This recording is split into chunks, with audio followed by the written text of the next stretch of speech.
Greetings. You're listening to Rebels Remembered, featuring Caitlin DeFord and Kelsey DeFord. Greetings, travelers across the galaxy. I am Kelsey. I am Caitlin. And this is Rebels Remembered. And today we're discussing Season 3, Episode 16 of Star Wars Rebels, title being Legacy of Mandalore. Legacy of Mandalore originally aired on February 18th, 2017. The synopsis from, I believe, StarWars.com is where we get these, is hoping to get her family to help the rebels. Sabine returns home with Kanan and Ezra and finds herself embroiled in her family's power struggle for Mandalore. This is written by Christopher Yost and directed by Mel Zwire. Okay, so some trivia on this, which is also from StarWars.com. The look of the Wren mansion on, I'm going to screw this up, Crow's Nest is strongly influenced by Frank Lloyd Wright, prairie-style architecture, but with a Mandalorian aesthetic. Now, I know you studied architecture, had an architecture class or something in college, and I'm assuming, I remember hearing you talk about Frank Lloyd Wright, with different houses and things. When you think of architecture, Frank Lloyd Wright is sort of like the person everyone thinks of, automatically. Yeah. This was the architecture of the Big Rock campus of Skywalker Ranch, where Lucasfilm Animation operated before moving to San Francisco. So it's interesting that her home was inspired by the original animation building. And also that the animation building was originally on the ranch before it was moved. Yeah, that's interesting. St. Jinx. Jinx. Same time. I noticed this because I just noticed this because I'll get to it in a minute. The portrait of Sabine's mother, Ursa, seen in her mansion, is done in a style similar to that of Gustav Klimt. I always screw up his name, sorry. One of my favorite portraits is The Kiss. I've seen it everywhere, like on t-shirts and stuff. I don't know why it's really become popular here recently, but yeah, that's his most famous work. I think. I thought of it too. I couldn't remember the artist, but I do remember the painting. The idea of Sabine having a sibling has been a story thread evolving over the course of the series. In pre-production, she was supposed to have a twin sister named Sasha, but later it was changed to a brother, and at one point, the character was to be the protector of Concord Dawn. So interesting about that it turned out to be Fenn Rau. But how interesting would that have been if Fenn Rau was related to her? That would be interesting. I think it would make, like, those ties even stronger. Yeah. Definitely. Or also, not, it could have changed that outcome, too. Like, knowing how her family is. Yeah. So, when this episode starts and they're going to visit her family, because we're still continuing this storyline of Sabine. She just recently got the Darksaber. But as she's, like, flying the Phantom in and, like, Kanan, Ezra, and Fenn Rau are with her, she's talking in Mandalorian, which has their own language. Interesting. And if you listen to it, it translates to Hailing Clan Wren. This is Sabine Wren on approach. Please respond. The other end is translated to copy Sabine Wren, stand by. And then they just ended up shooting. Yeah, it's interesting that rather than saying, we're going to shoot you down, it was just like, all right, then proceed to shoot you down. Yeah. I don't know, we have a whole plot here, but like, essentially it's them going to Mandalore. Sabine, we actually get to see Sabine's family in this episode. She presents the Darksaber to her mother. Her mother kind of reveals why she sided with the Empire. But then she calls Gar Saxon, who's another heavy presence. We've seen him recently, to come and get the Jedi, which is Kanan and Ezra, but she wants Sabine there. He does come. Fights happen between his clan, and then Clan Wren, and then we have the epic battle at the end with Sabine and Gar Saxon. So it's pretty straightforward plot. So I'm not gonna go through every single little piece. I might accidentally, because my memory's kind of getting fuzzy on me here.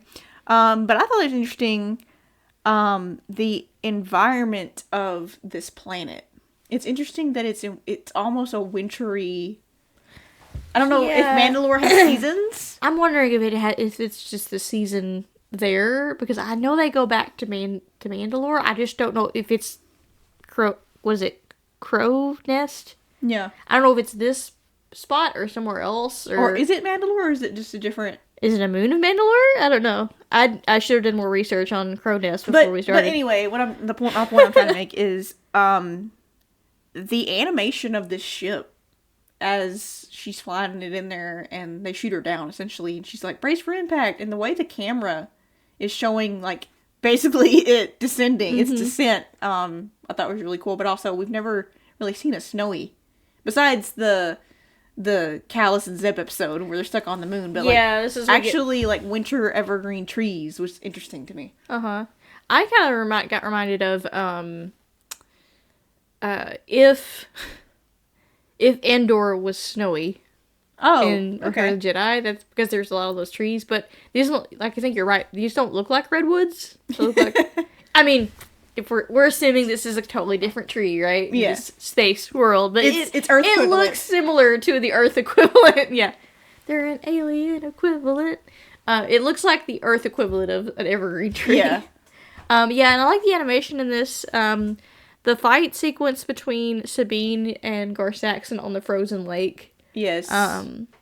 It's pretty dope. Pacha. Yeah, just like that one wide shot of them running at each other, then it kind of like slowly or quickly zooms in. I love that. That was shot. Every piece of animation to me in this episode was very cinematic. Mm-hmm. It's kind of different, which, I mean, every episode's different, but like, season 3, I feel like brought a lot of cinematic shots to the season. That we hadn't really seen before. It feels more like a movie. Yeah. You know? Yeah. We do get to see, Sabine's family, and this is something that we slowly get pieces of. We got a big piece revealed of her family and her backstory. So we got revealed that she built the weapon. Mm-hmm.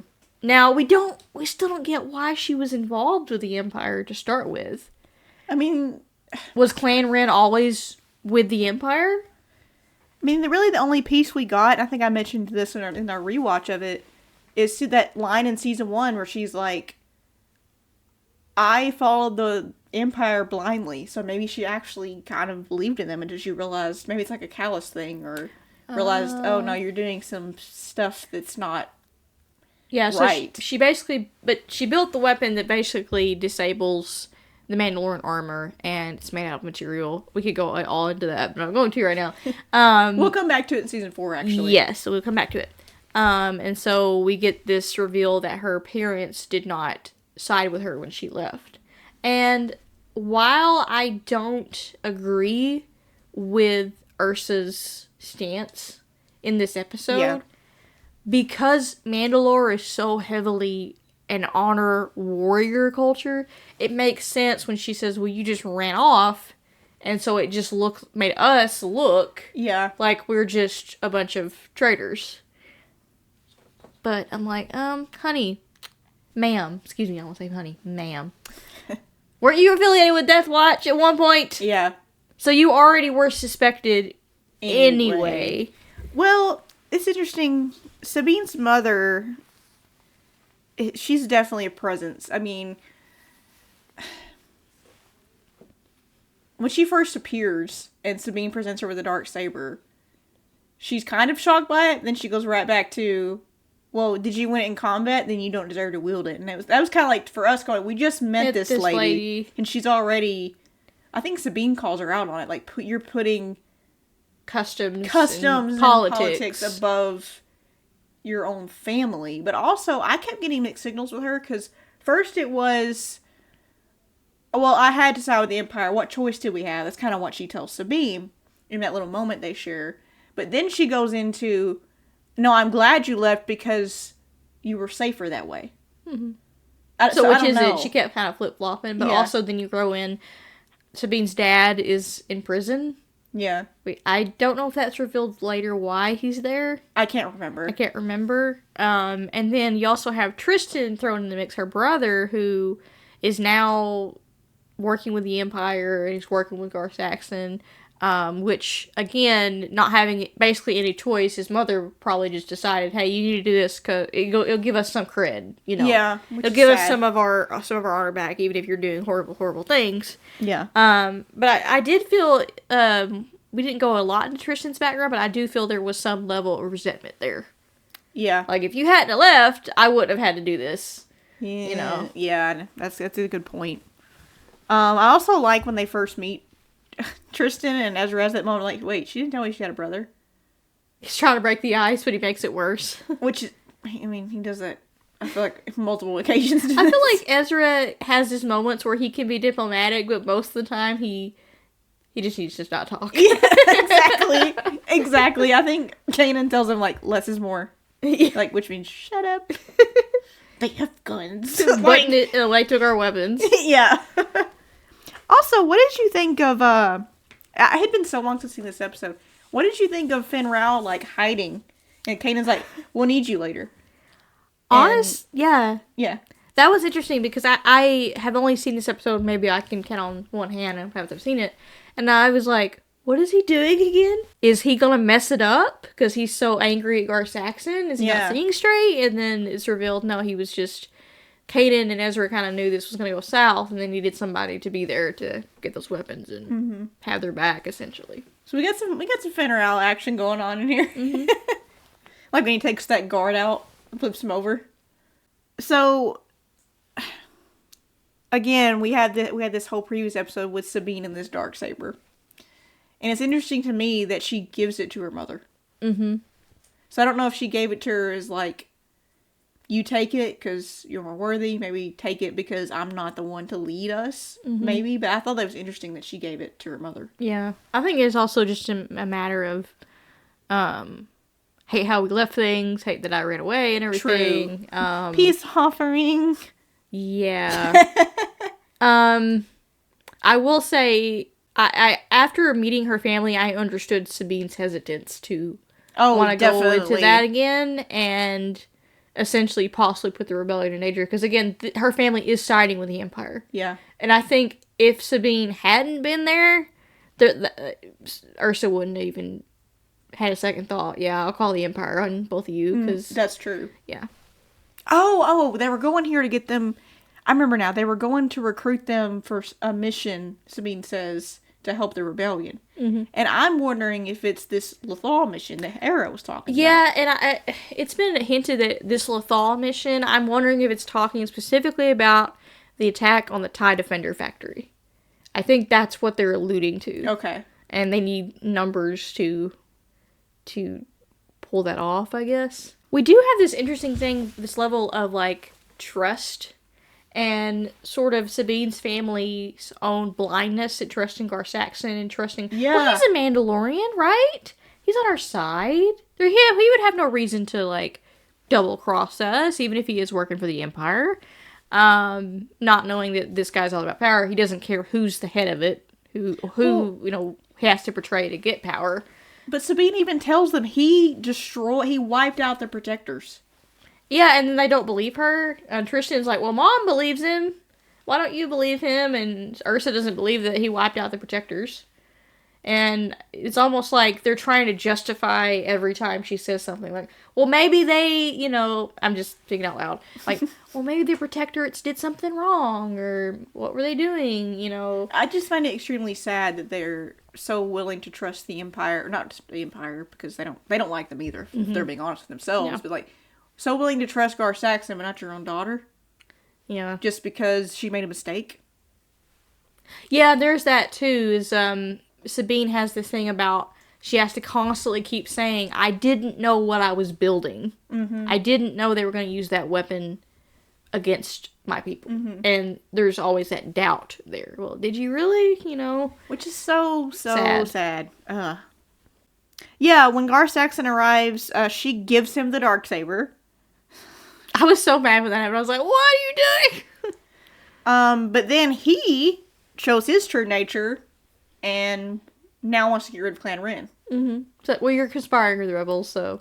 Yeah. So I don't know if he did that. I think he did that out of spite with Sabine because, she kind of kicked his butt on that, and he had his mind made up to do that before he even got there. Yeah. Because she was like, I want my daughter spared, and I want some honor given to you, basically giving back to the Clan Wren. And he's like, we'll take care of you.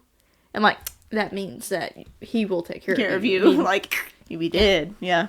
And then Fenn Rau with all... This was the moment I think I fell in love with Fenn Rau. Like, he's on our side now, but also, like, he's like a badass. Yeah. Like, bursts through the window and gives Kanan and Ezra their lightsabers back. We have a battle of Mandos and jetpacks and blasters and sabers, and it's so funny because Sabine has to say, "Remember, shoot," and then Ezra's like, "I know the ones in the white armor. Okay, I gotcha." That would be very confusing. So then Saxon tries to kill her mother. And Ezra throws his lightsaber to Sabine because he's got the darksaber now, which is very creepy the way he's like creeping up on her. And like scummy, right? Yeah. Behind, like, he was gonna stab her in the back, literally.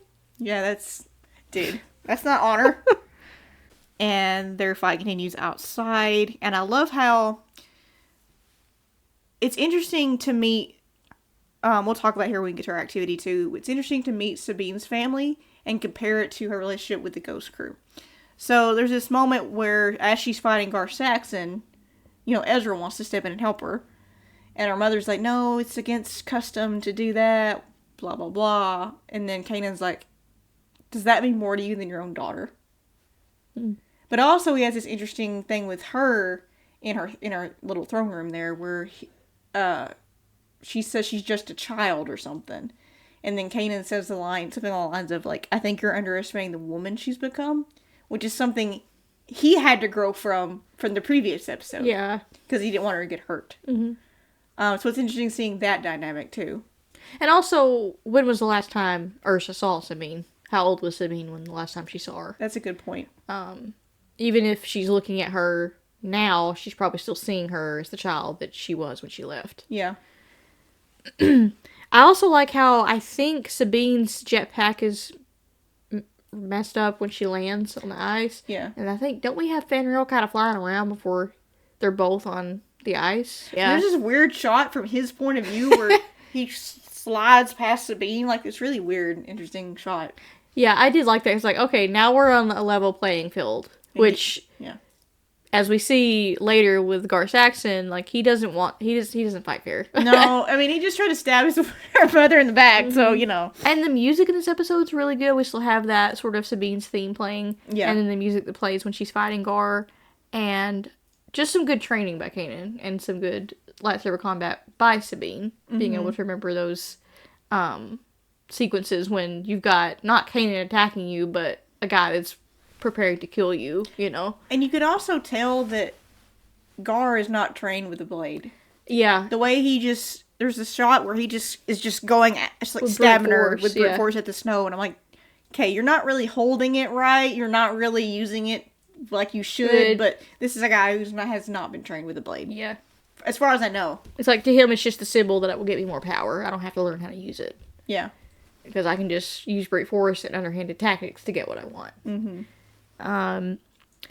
Yeah, so we have this really cool shot when Sabine is able to ask him to yield, and she's got both the sabers drawn in his neck. And me knowing this is a kid's show, I'm like, there's no way that Sabine's gonna kill him. Which, it's interesting, she's kind of grown from that before. I think, what was it, the episode where Hera was hurt? Yeah. That was touched upon. She wouldn't do that. That's not, like she said, that might have been your way, but it's not my way. And as she walks away, the dumb butt wants to shoot her in the back, like the scum that he is. And then Ursa just shoots him. Oh my which gosh. I forgot about. I completely forgot that. I forgot that he bit it. I did too. I was expecting him to show up later. Also, can we talk about how that shot was, too? The way it's... Because you just hear it. You hear the blaster. I think to freak us out, because I do remember watching it for the first time. I do remember that moment, like, it all came back to me, where I was like, did Sabine just die? It tricks you to thinking Sabine is the one that got hit. Yeah. And then it sort of pans across her shoulder, and then you see Gar with the hole. And then he just kind of falls, like, oh, okay, gotcha. And then we actually leave this episode with Sabine's not coming back with Kanan and Ezra. She says something along the lines of, like, her father's alive. So that's something that's driving her to try to rescue him. And find someone that can lead Mandalore. But what did you think initially when they left Sabine at the end of this episode? Like, what were your thoughts? My thoughts were, oh wow, we're not going to see Sabine for the rest of the series until maybe the end. I was kind of worried that we would just kind of leave her there, and I mean, I knew we would eventually go back to Mandalore. Yeah. But I didn't know when that would happen. Yeah, I did too. I thought we weren't going to see her the rest of the season. I was like, okay, well, we'll see her next season. Mm-hmm. That's what I thought. Yeah. But then also I was kind of sad because I was like, oh, it's a piece of the Ghost Crew. Why are we doing this? Like, okay. Well, I guess we'll move on to our activity. It probably won't take long because we kind of touched on it a little bit. So this activity is called Family Tree. I know, so original. I couldn't think of a space pun for some reason. Discuss the differences in relationships with Sabine's family and the Ghost Crew. How they are different. So, Hera and Ursa. How is her relationship with Hera different than her relationship with her mother? I don't want to say this, but I'm going to. I don't know how people might take it. Out of the two, between Hera and Ursa, Hera is definitely the more empathetic, warmer type of personality than Ursa is. I agree. Now, we haven't met her father. I don't remember if her father's more of that sort of personality. It's sort of like, I think she even mentions in passing, like, you're just like your dad or something. And so maybe he's more of the warmer parent.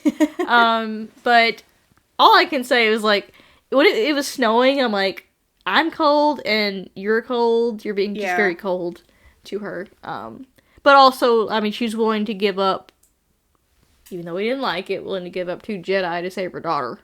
Yeah, you that's know, true. At the end of the day. And at the end of the day, she did save her daughter. It's just, their interactions initially, I was like, that's very cold as a parent. Yeah. I don't want to say she's forgotten she's a mother, because she does save her in the end, but... She did put custom, tradition, politics above her own kid. It's kind of like when you're a queen of a country. Almost, in a way. It's like, I have to do what's good for my clan, even at the cost of hurting my kid and hurting you. Yeah. That's fine, but it's hard to justify that to a young person about explaining why you're acting the way you are. I do think family should come first. I'm sorry. Yeah, I will say I would have liked to see more of Hera and Sabine talk about that, because I feel like Ursa and Cham initially are very similar in that way. Oh, that's a good point. Yeah, because he threw himself into fighting the Empire just like Ursa threw herself in. I gotta protect my clan. I gotta protect Ryloth. You know, very sort of tunnel vision. I got to try to regain our honor. And you put it all on Sabine. Rather than siding with her. You didn't. She's a traitor. See, how did that work? When she was a traitor, I just have so many questions. I still have so many questions. Then when all we get was, they didn't stand with me. It's like, okay, well, what does that mean? Were they threatening to arrest you? Were they threatening to execute you? Like, what does that mean? Did her mom just say, okay, run off, bye, I'm saving you, run away, because we can't have you in the family anymore? Which, if that's what happened, that sucks. Yeah. I also have here Tristan and Ezra. Because they are kind of her brother.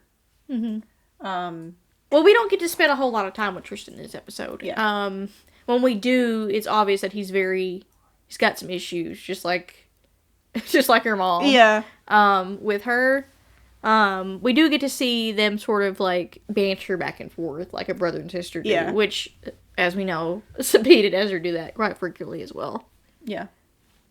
Yeah, I think you're right. I think also Tristan is not as cold to her as her mother is. So you do almost see a little bit of a silver lining of like, oh, he actually wants to continue having a relationship with her. It's kind of in there. You kind of see it.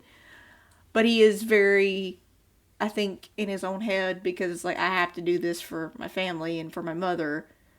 And well, I mean, look at what he did when Gar told him to arrest his own family. He turned it back on Gar. Yeah, that's true.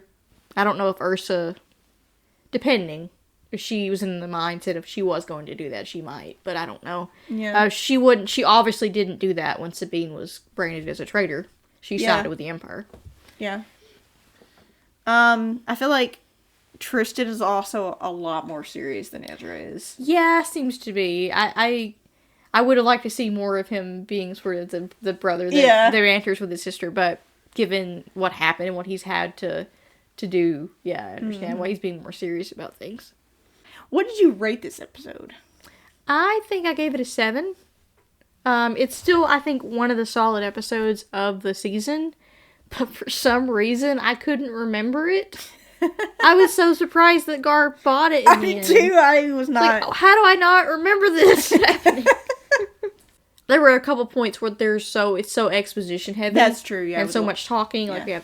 we have, Sabine talking to their mom, and, Kanan and Ezra trying to talk to Tristan. There's a lot of talking before it gets to the action at the end, and so there would be times where I would kind of zone out a little bit.